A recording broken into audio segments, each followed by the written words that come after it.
रिजवी जैसे भाड़े के टट्टू आए, लेकिन ये इस्लाम का या कुरान शरीफ का एक बाल भी बाका नहीं कर सकते। रिजवी जो है शायद मुझे लगता है कि गलती से ये एक जानवर थे जो इंसान बन गए। इनको तो तमाम धर्मगुरु आ जाने चाहिए, नरसिम्हा स्वरानंद आ जाने चाहिए, जिसके साथ जाकर आपने वो धर्म परिवर्तन करा था। कि वसीम रिजवी थे तब तक ये सिक्योर एंड सेफ थे, जैसे ये जितेंद्र त्यागी बने आप देखिए 2 महीने के अंदर इनको जेल में डाल दिया गया। हेलो दोस्तों, कैसे हैं आप सभी? उम्मीद करता हूँ आप सब बहुत अच्छे से होंगे। आज हमारे साथ जो शख्सियत हैं वो किसी परिचय की मोहताज नहीं है। इनका नाम आपने सुना होगा, इनका चेहरा आप पहचानते होंगे। चलिए मैं इनका परिचय करा देता हूँ। इनका नाम है आयमन रिजवी, जो एक सामाजिक कार्यकर्ता हैं, जो लोगों की आवाज़ उठाती हैं, लोगों की हेल्प करने के लिए जानी जाती हैं और हर मुद्दे पर ये बेबाक राय रखती हैं। लेकिन एक बहुत बड़ा मुद्दा आजकल सामने आया है, जहां पर जितेंद्र त्यागी उर्फ वसीम रिजवी आजकल इच्छा मृत्यु की मांग कर रहा है। वो अब दुनिया में नहीं रहना चाहता है, घुट घुट कर जी रहा है। उस पर हम बात करेंगे। अयमन जी, जब ये इंसान इस्लाम को छोड़कर हिंदू धर्म अपनाया था जब इसने, तब बहुत खुश था, लेकिन आज ये मरने को मजबूर हो गया है। ऐसी क्या वजह है, क्या समझ रहे हैं इसके पीछे की वजह आप?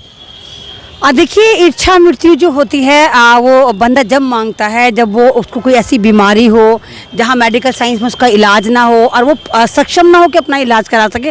जब किन्हीं कुछ देशों में उसको मतलब अपनी मर्जी से मौत को चुनने की इजाज़त होती है, लेकिन वसीम रिजवी जैसे लोग या जितेंद्र त्यागी जैसे लोग अगर ये कह रहे हैं कि मैं मरना चाहता हूँ, तो यहाँ तो अजीब किस्म की मतलब हंसी छूटती है कि आप क्यों मरना चाहते हैं? आप पहले जिस धर्म में पैदा हुए, आपको उस धर्म से प्रॉब्लम थी, आपको इस्लाम से प्रॉब्लम थी, आप अपनी मर्जी से दूसरे धर्म में गए, आपने उस धर्म को अपनाया और आपने कहा कि आप यहाँ पर बहुत खुश हैं, और अभी 1 साल भी नहीं हुआ कि आपको इस धर्म से भी प्रॉब्लम होनी शुरू हो गई। तो इससे पता चलता है कि धर्मों में प्रॉब्लम नहीं, प्रॉब्लम आपका ही कहीं ना कहीं फ्यूज उड़ा हुआ है, आपके अंदर ही डिफॉल्ट है। आप ही कहीं ना कहीं मेरे ख्याल से दुनिया में एक अजीब किस्म के अजूबे पैदा हुए हैं जो समाज में एडजस्ट हो ही नहीं सकते, क्योंकि ऊपर वाले ने इंसान और जानवर जो बनाए हैं। इंसान जो होते हैं वो सभ्य नागरिक होते हैं, अशरफुल मखलूकात होते हैं। जानवर जो होते हैं उनमें किसी बात की तमीज़ नहीं होती कि उनको कहाँ बैठना है, कहाँ बोलना है, कहाँ पॉटी करनी, कहाँ सुसु करनी। तो वसीम रिजवी जो है शायद मुझे लगता है कि गलती से ये एक जानवर थे जो इंसान बन गए। इनको समझ में नहीं आ रहा ये क्या करें। अब ये कह रहे हैं मैं मरना चाहता हूँ, मैं खुदकुशी करना चाहता हूँ, मैं घुट घुट के मरना नहीं चाहता। आप एक बात बताइए, जितने भी लोग खुदकुशी करते हैं क्या वो लोग परमिशन लेते हैं? आपने कोई ऐसी खुदकुशी देखी कि पहले वो वीडियो बनाकर पहले पूरी दुनिया में सर्कुलेट करे कि सरकार हम मरना चाहते हैं, मिलॉर्ड हमें मरने की इजाज़त दी जाए? तो यहाँ पर लगता है कि किसी न किसी एजेंडे पे ये काम कर रहे हैं। ये अपना आप को फिर सोशल मीडिया पर सनसनी बनाना चाहते हैं और ये दिखना बंद हो गए थे। इसलिए इन्होंने एक वीडियो बनाया जहाँ पर इन्होंने अपने आप को सबसे बड़ा दुखियारी घोषित करा और ये दिखाया कि दुनिया का सबसे बड़ा दुखियारी और सबसे बड़ा जुल्म का शिकार अगर कोई है तो वसीम रिजवी ऑफ जितेंद्र त्यागी है। अल्लाह का कहर इस पर नाजिल हुआ, ऐसा कह सकते हैं? देखिए, अल्लाह का कहर तो इस पे उसी दिन नाजिल हो गया था जिस दिन इसने इस्लाम धर्म को छोड़ा था। अल्लाह का कहर तो इस पे उसी वक्त नाजिल हो गया था जब ये अल्लाह ताला की तालीमात को झुटला रहा था, ये कलाम पाक को लगातार मुसलसल टारगेट कर रहा था, ये शाहीन बाग की मुस्लिम महिलाओं को एक धंधा करने वाली बता रहा था, ये रसूल पाक को गालियाँ दे रहा था। तो अल्लाह पाक का तो अजाब उसी वक्त नाजिल हो गया था जब अल्लाह ताला ने इसका जो ऊपर वाला फ्यूज़ है वो उड़ा दिया था। जब उड़ा दिया तो फिर ये ऑल ऊल जलूल ऑल फॉल बोलने लग गया था। तो अल्लाह ताला पे क्या फ़र्क पड़ता है अगर कोई बंदा नाफरमानी करे? अल्लाह ताला आके अजाब तो डालेगा नहीं। वो तो एंड ऑफ द डे जब जजमेंट का दिन होगा, जब इससे सवाल करेगा कि तुमने क्या करा। और एक बात आप बताइए, जब ये वसीम रिजवी था तो रिजवी जो होते हैं सादात में सबसे बुलंद मकाम रखते हैं अशराफ, लेकिन जब ये जितेंद्र त्यागी बना तो ये चितपावन ब्राह्मण से एकदम ओबीसी कैटेगरी में आ गया। तो जब ये वसीम रिजवी था, आप बताइए क्या किसी मुसलमान ने, क्या किसी कम्युनिटी ने इस पर कोई फतवा निकाला था कि वसीम तेरी हिम्मत कैसी हुई, तू मुसलमानों को गाली दे रहा है? वसीम तेरी हिम्मत कैसी हुई, तू कुरान शरीफ को गाली दे रहा है? किसी मुसलमान ने इस पर फतवा नहीं निकाला। आपको ये भी पता होगा ये सुप्रीम कोर्ट चला गया था कुरान के कुछ आयतों के खिलाफ।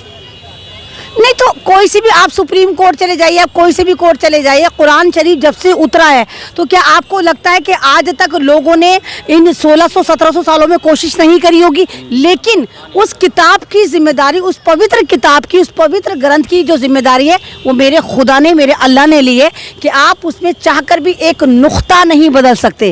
ये तो उसने लिए। तो पता नहीं कितने फिरौन आए, कितने शद्दाद आए, कितने रुशदी आए, कितनी तस्लीम आए और कैसे कैसे ये रिजवी जैसे से भाड़े के टट्टू आए, लेकिन ये इस्लाम का या कुरान शरीफ का एक बाल भी बाका नहीं कर सकते। तो ये लोग ये सोचते हैं कि अगर हम इस्लाम को टारगेट करेंगे तो कुरान को टारगेट करेंगे, तो हिजाब को टारगेट करेंगे, तो मुसलमान को टारगेट करेंगे, तो दूसरी कम्युनिटी हमें सर पर नचाएंगी और हम एक इंटरनेशनल सेलिब्रिटी बन जाएंगे, जैसे सलमान रुश्दी बना था शैतानी आयत लिखकर।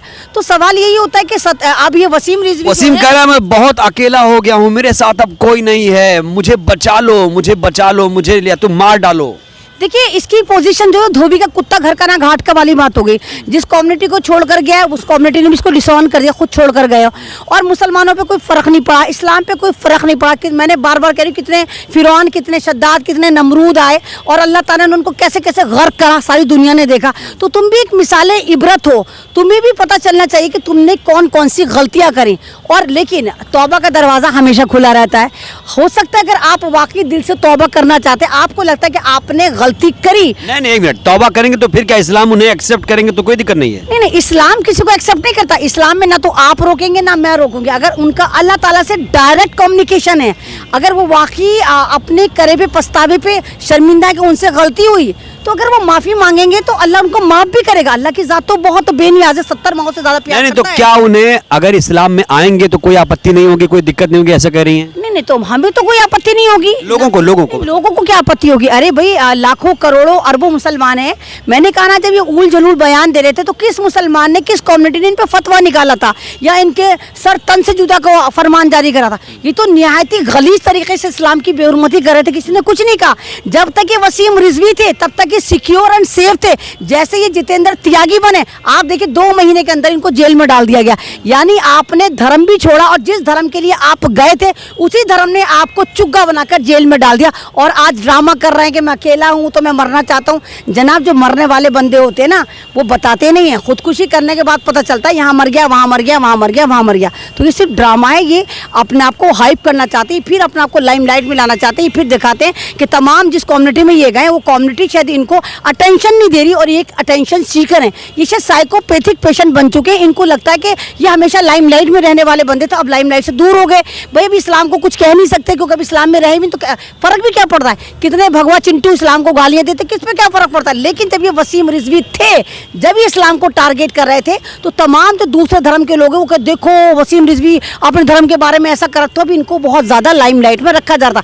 अब ये कुछ भी बोले, उल जलूल बयान दे, इस्लाम पर कोई फ़र्क नहीं पड़ता, मुसलमान पर कोई फ़र्क नहीं पड़ता। अब ये जिंदा रहे या मरे, इनकी जो औकात है वो 2 कौड़ी की हो गई है। इनका मरना जीना एक बिल्कुल एक सामाजिक कीड़े बन गए हैं कि जिसको हर दुनिया में क्या संदेश जाएगा? दुनिया देख रही होगी कि ये इंसान कितना ड्रामा कर रहा था, अल्लाह को, कुरान को, पैगंबर को बुरा बता रहा था। तो वही चीज़ तो है कि मैंने कहा ना कि 2-3 महीने में आपको औकात पता चल गई। जिस धर्म को आपने छोड़ा था, जिस धर्म को लगातार आप टारगेट कर रहे थे और दूसरे धर्म में गए थे, उसी धर्म ने आपको प्रोटेक्ट नहीं करा, आपको जेल में डलवा दिया। वो धर्म वाले आपके नाम पे पैसा खाते रहते हैं, आप जेल में सड़ते रहते हैं और अभी भी उन लोगों पर कोई फ़र्क नहीं। आप रो रहे हैं तो आपके पास तो तमाम धर्मगुरु आ जाने चाहिए, नरसिम्हा स्वराना आ जाने से जिसके साथ जाकर आपने वो धर्म परिवर्तन करा था। तो इससे पता चलता है कि जिन लोगों के साथ आपने घुसपैठ करी थी वो खुद बहरूपिया थे, वो भी कोई मजहब वाले नहीं थे, वो खुद मजहब की अफीम चटा के दूसरों को बेवकूफ़ बना रहे थे। तो ये अमन रिजवी हैं और आपने इनकी बातें सुनी, कैसी लगी? जो भी राय इन्होंने दी है, जो भी इन्होंने बातें कही हैं, इनकी राय से आप कितना इत्तेफाक रखते हैं? हमें भी आपकी राय का इंतज़ार रहेगा। बहुत बहुत शुक्रिया अमन जी। शुक्रिया कमर। तो देखते रहिए आप देसी टीवी भारत। शुक्रिया, जय हिंद।